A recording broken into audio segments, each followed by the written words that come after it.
On appelle cela le tourisme accompagné. Dans la plaine orientale, le pôle touristique Corse orientale organise tout au long du mois de mai des visites guidées à la rencontre du territoire, de son patrimoine et de ses acteurs. Gratuites, ces promenades éclairées attirent les touristes, mais aussi la population locale. C'est le dossier de cette édition. Il est signé André Casabianca, Jean-Luc Leitch.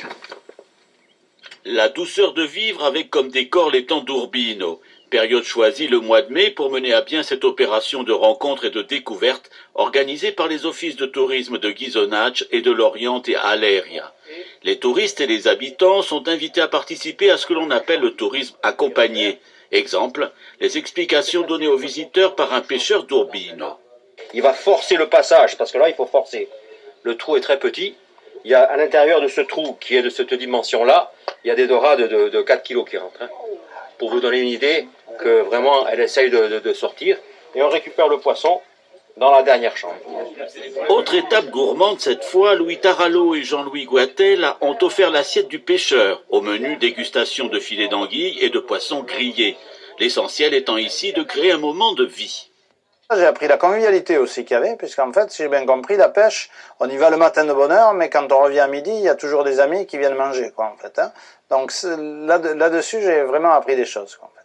L'étang d'Urbino, propriété du Conservatoire du Littoral, s'ouvre dans certaines conditions au public, par l'intermédiaire de ses rendez-vous en Corse orientale. On a un territoire qui est riche, mais ça ne se voit pas forcément au premier coup d'œil.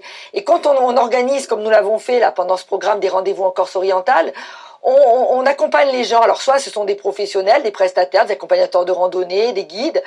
Et souvent on demande aussi à des habitants de venir. Et ça permet de découvrir vraiment la face cachée de notre territoire. Et là les gens sont vraiment émerveillés.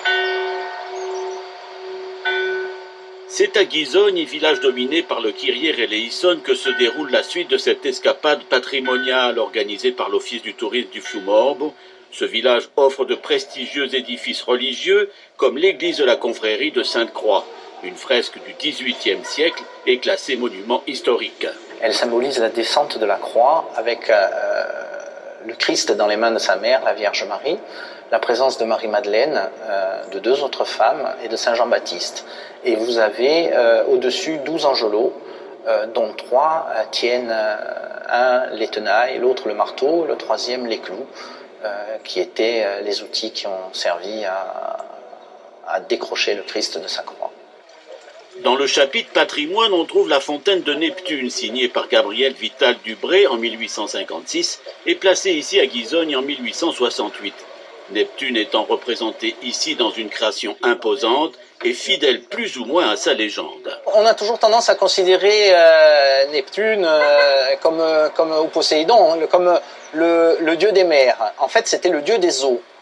Donc, il a toute sa place sur Ghisogne parce que grâce au Renoso qui fait de cette zone un château d'eau, il est réellement à sa place, quoi. C'est lui qui fait jaillir l'eau sur tout le massif du Renoso. Il faut savoir que ces visites sont gratuites ainsi que les navettes de transport qui amènent les touristes et les habitants sur les lieux à visiter. Ici, les jardins situés sur les hauteurs de Ghisogne. On peut donc bien parler d'une invitation au voyage sur Ghisogne, mais aussi sur les communes environnantes. On adore le fait qu'il y ait la montagne aussi proche de la mer, de voir les sommets enneigés juste à côté alors qu'il fait super chaud ici. Et après, les petits villages avec des vieilles pierres, c'est sympa. Quant aux retombées économiques, elles se font sentir grâce à ces visites dans le domaine de la restauration, des participants devant réserver et régler leurs repas. On démarre en début de saison, ça nous fait travailler parce qu'au début de saison c'est calme et ça fait travailler toute la micro-région.